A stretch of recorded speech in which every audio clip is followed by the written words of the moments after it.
आज day number 4 है। Day 3 आपने कंप्लीट कर लिया था। यूजर को इनपुट दिया, उसकी टाइप कास्टिंग की, बहुत कुछ आपने सीख लिया। डायनामिक बिहेवियर थोड़ा बहुत आप अंडरस्टैंड कर चुके होंगे। तो अभी कंट्रोल फ्लो देखेंगे, यानी कि इफ एल्स कंडीशंस क्या होती हैं। अगर कैमरा की क्वालिटी अच्छी नहीं है, चैनल को सब्सक्राइब कर दो। Let's get started. If else condition किस तरीके से काम कर रही होती है, यानी कि कंडीशनल स्टेटमेंट्स लगाएंगे ना, अगर या मगर की कहानी यहाँ पे हम चलाने वाले प्रोग्रामिंग के अंदर। बैक मैंने आपको थोड़ा बहुत इंट्रो में बता दिया। डे 4 चल रहा है हमारा। तो सबसे पहले हम छोटा सा प्रोजेक्ट करेंगे जिसका नाम होगा बैंड नेम जनरेटर। तो हम राइट क्लिक करते हैं एंड ओपन करते हैं अपने ओपन विद कोड को, वीएस कोड को ओपन कर देते हैं। तो छोटा सा प्रोजेक्ट है बिल्कुल। डे नंबर 4 है। तो यहाँ पे हम सबसे पहले एक फाइल बनाते हैं जिसका नाम मेन डॉट पी वाई है। इसके अंदर ही हम काम करेंगे। एक छोटा सा है प्रोजेक्ट, कर लो। हम यहाँ पे एक बैंड नेम बनाएंगे, ठीक है। किस तरीके से बनाएंगे, हम कंकैटिनेशन करेंगे स्ट्रिंग्स की। तो स्ट्रिंग्स की हिंट यहाँ पे मैं आपको पहले से दे रहा हूँ। हम यहाँ पे प्लस ऑपरेटर का यूज करते होंगे, जैसे मैंने आपको पीछे ऑपरेटर वगैरह डिस्कस करवाया। अब हम यहाँ पे पहले यूजर से इनपुट लेंगे। यहाँ पे हम लेंगे इनपुट, ठीक है। तो हम यहाँ पे एंटर नेम, ठीक है, एंटर नेम लेंगे। उसके बाद हम यहाँ पे करेंगे एज। चलो दो ही रख लेते हैं। एज ऑब्वियसली इंटीजर की फॉर्म के अंदर होती है। तब हम यहाँ पे इनपुट ले लेंगे। उसके बाद हम यहाँ पे क्या करेंगे, हम पूछेंगे उससे डबल कोट्स के अंदर ले लो या सिंगल कोट्स के अंदर एंटर एज, ठीक है। ये दो ही है। इनको कंकेटिनेट ऐड करके, यानी कि अब आप 7 + एच नहीं कर सकते, तो होता ही नहीं है भाई, कैसे करोगे, ये ऐड नहीं होता। आप इसको ऐड कर सकते हो। अब मैं आपको यहाँ पे करके दिखाऊंगा किस तरीके से इनको ऐड करना है, ठीक है। हम यहाँ पे प्रिंट करते हैं, ठीक है। प्रिंट के अंदर हम क्या लिखेंगे, हम यहाँ पे लिखेंगे नेम, ठीक है। उसके बाद यहाँ पे कॉमा लगाया, ठीक है। उसके बाद यहाँ पे हमने लिखा प्लस, उसके बाद स्पेस ही हमने यहाँ पे क्या लिखा, यहाँ पे हमने कोट्स लगाए। उसके बाद कॉमा लगाया, उसके बाद फिर हमने प्लस साइन दिया, उसके बाद फिर हमने यहाँ पे एज लिख दिया। अब यहाँ पे देखना जरा, अभी स्पेस नहीं आएगी। स्पेसिंग यानी कि एडिशन वगैरह करना होगा। हम यहाँ पे अपना नाम लिखते हैं, ठीक है। नाम लिख दिया। अब एज एंटर करते हैं, मेरी 23 साल एज है। तो यहाँ पे देखो ये क्या बता रहा है, बैड ओपेरेंट फॉर क्वेरी। ये देखो स्ट्रिंग को आप ऐड इस तरीके से नहीं कर सकते हो। तो इनको ऐड करने के लिए आप क्या करेंगे, आप मुझे बताएं, आप इनको ऐड करने के लिए क्या करेंगे। अब इनको ऐड करने के लिए आपको जाहिर सी बात है, इसको भी स्ट्रिंग बनाना पड़ेगा, एस बनाना पड़ेगा, एज को भी स्ट्रिंग बनाना पड़ेगा ना। अभी दोबारा से अगर हम यहाँ प्ले करें, तो मैं अपना नाम लिखूँ हसीब और एज में आपको 23 देता हूँ, फिर भी ये बता रहा है कि भाई इस तरीके से आप कर ही नहीं सकते। तब हमें यहाँ पे क्या करना पड़ेगा, हम यहाँ पे इसको हटाते हैं और इसको हटाते हैं। अब यहाँ पे अगर कुछ सीन लग जाए तो हम अपना काम कर लेंगे। हम यहाँ पे दोबारा से अपना नाम लिखते हैं और उसके बाद में अपनी एज एंटर करता हूँ। तो ये देखो हसीब 23 हो गया। पहले क्या हो रहा था, हम यहाँ पे अपना कोमा वगैरह नहीं लगाना चाहते थे। अगर कोमा लगा दिया तो ये सेपरेट हो जाना था। अभी हम दोबारा से इसको अगर इंटीजर बना भी देंगे ना, तो इसको इंटीजर बना भी देंगे ना, तब हमारे पास कोई एरर देखने को होप्स नहीं मिलेगा एरर, ठीक है। तो ये देखो, can only concatenate string not integer to string. इसका क्या मतलब हुआ कि आप इंटीजर को इंटीजर के अंदर कर सकते हो और स्ट्रिंग को स्ट्रिंग के अंदर कर सकते हो।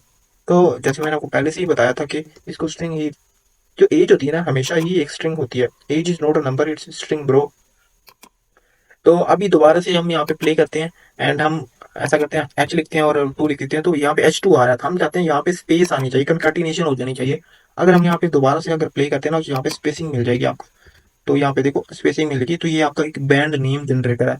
अगर आप इसको मजीद सेटिस्फाई करना चाहते हो अपनी ईगो को, तब आप यहाँ पे क्या करोगे, आप यहाँ पे लिखोगे, आप यहाँ पे इस तरीके से लिख सकते हो, अम, इस तरीके से। और उसके बाद आप यहाँ पे लिख सकते हो ऐसे, उसके बाद इसको ऐसे लिख सकते हो एंड उसके बाद इसको भी ऐसे लिख सकते हो। तो अब आपका ये सही हो जाएगा। और यहाँ पे आप लिखोगे कि योर बैंड नेम, बाहर मेरा डॉगी भौंक रहा है, बैंड नेम, ठीक है। तो योर बैंड नेम अब यहाँ पे आई थिंक सो सही है। तो यहाँ पे अगर हम लिखते हैं, अपना नाम लिखते हैं और हसीब दूसरी, तो ये देखो your band name Haseeb plus age. और इसको हमने यहाँ पे नहीं लिखना था, हमने यहाँ पे लिखना था, यहाँ पे लिखना था। हाँ अब सही है। नहीं नहीं, यहाँ पे नहीं, एफ, और उसके बाद इसको यहाँ पे कोमा लगाना था। हाँ अब सही है। तो मेरे से भी आज कल एरर देखने को मिल रहे हैं। तो ये क्या हो रहा है, ये क्या हो रहा है, यहाँ पे हमारे साथ क्या हो रहा है।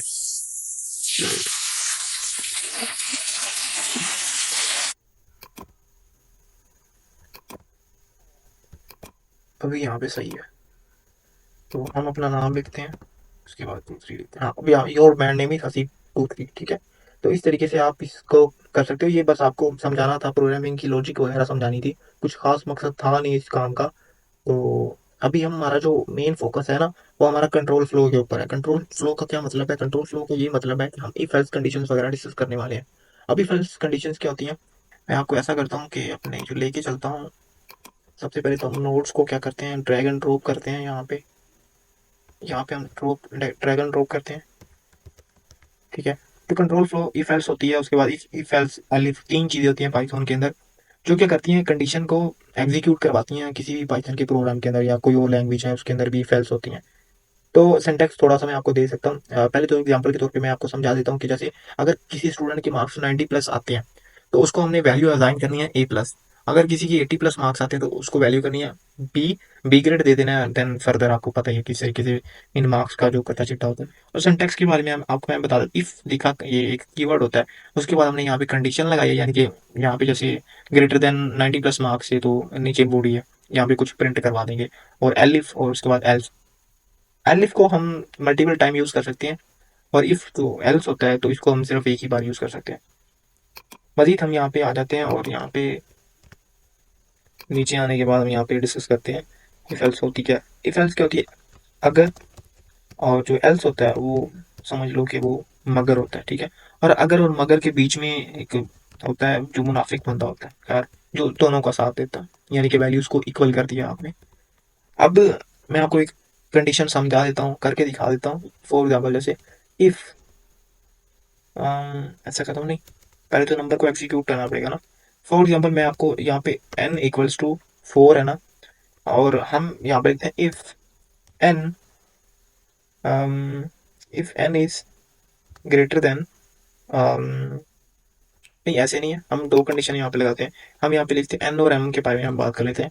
n है 4 और जो m है वो 6 है। तो अगर n ग्रेटर है m से, तब यहाँ पे हम क्या करेंगे, प्रिंट करवाएंगे n इज लो, या लेस नंबर है, या ग्रेटर है, या मतलब n जो है वो छोटा है। अगर n बड़ा है ना m से, तो फिर n इज, ऑब्वियसली हमने कंडीशन हाई, हाई लिखेंगे। और उसके बाद हम यहाँ पे एल्स लिख देंगे। हम यहाँ पे लिख देंगे एल्स।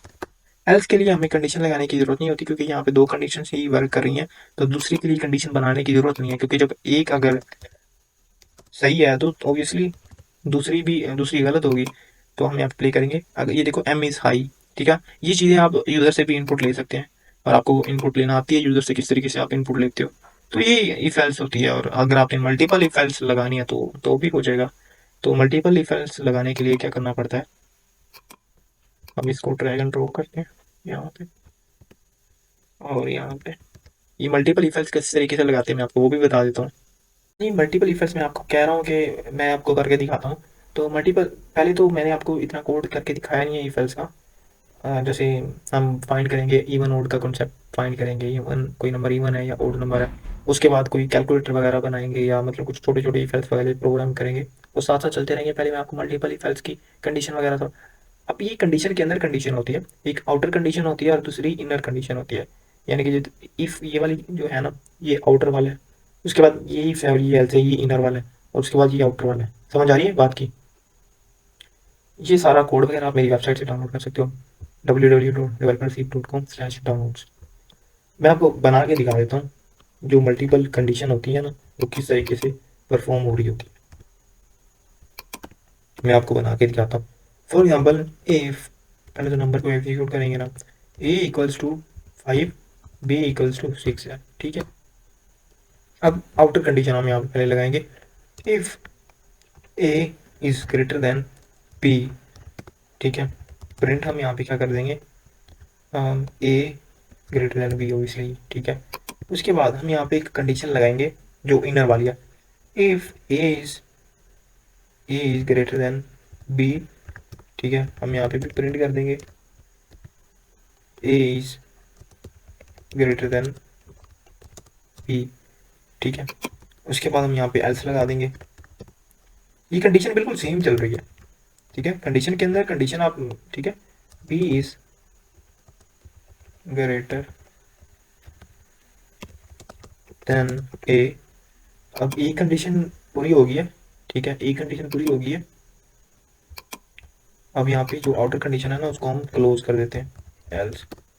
तो हम यहाँ पे क्या कर देंगे, प्रिंट सेम, हम यहाँ पे इसको उठा के यहाँ पे हम पेस्ट कर देंगे। तो ये हमारी मल्टीपल कंडीशन बन गई। ये कंडीशन मैंने दोनों सेम कर दी है, बी इज ग्रेटर देन ए।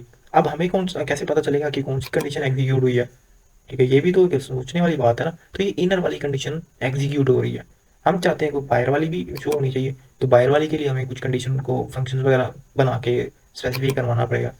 तो वो चीज़ें हम यहाँ पे नहीं कर रहे, हम डेटा एनालिसिस के लिए पाइथन को सीख रहे हैं। बेसिक कंसेप्ट वगैरह, प्रोग्रामिंग के फंक्शन वगैरह कैसे यूज़ करने हैं। आपने कोई यहाँ से कोई बड़ी वेब ऐप नहीं बनानी, तो छोटी छोटी कंडीशन वगैरह आपने करनी है। तो एक चीज़ मैं आपको यहाँ पे एक और बता देता हूँ कि एलिफ क्या होती है। आप यहाँ पे एलिफ भी लगा सकते हो। अब एलिफ का क्या मतलब होता है, अब यहाँ पे एलिफ, अब एलिफ का मतलब ये होता है कि इफ एलिफ इक्वल्स टू, ठीक है, और हम यहाँ पे प्रिंट करवा देंगे ए इक्वल्स टू बी, ठीक है, हम यहाँ पे कर देंगे ए इक्वल टू बी या इक्वल टू बी कर देंगे हम यहाँ पे। एलिफ का मतलब ये होता है कि अगर दोनों कंडीशन ना, मतलब कंडीशन और उसका कोड दोनों इक्वल है, सेम रिजल्ट आउट कर रहे हैं, फाइंड आउट कर रहे हैं, तब वो इस तरीके से आंसर देगा। ये देखो ए इक्वल्स टू बी है, बी इज ग्रेटर देन ए। अब बी इज ग्रेटर देन ए क्यों हमें यहाँ पे शो हो रहा है, अभी ये इसके बारे में मुझे बताओ जरा। क्योंकि ये जो पहली कंडीशन एग्जीक्यूट हो रही है वो तो इस चीज़ से बाहर निकल रही है ना, लेकिन फिर उसने बोल दिया कि ये इक्वल है, तो उसने वो पहली वाली कंडीशन सेटिस्फाई करवा दी। उसके बाद उसने बता दिया कि भाई ये वाली बी इज ग्रेटर देन ए कि एल्स के अंदर हमें आउटपुट के अंदर शो करके दे दो। तो यहाँ पे ये लॉजिकली डिफाइन नहीं होगा सही तरीके से। आई थिंक आप सही तरीके से मेरी बातें समझ गए हैं। तो ये जो बी इज ग्रेटर देन ए क्यों आया, ये जो इंटरनल कंडीशन था इसकी वजह से आया है। तो इसको अगर हम यहाँ पे रिमूव कर देंगे और दोबारा प्रिंट करेंगे ना, डिस्प्ले करेंगे, तो सिर्फ ए इक्वल टू बी ही आया है, ये देख लो। आप मेरी बातें कुछ समझ गए हैं, और आई होप आप मुझे अच्छे तरीके से मुझे फॉलो करोगे और मुझे मेरे चैनल को सब्सक्राइब वगैरह कर दोगे। और अगले जो है ना, हम लूप वगैरह डिस्कस कर रहे होंगे, लूप।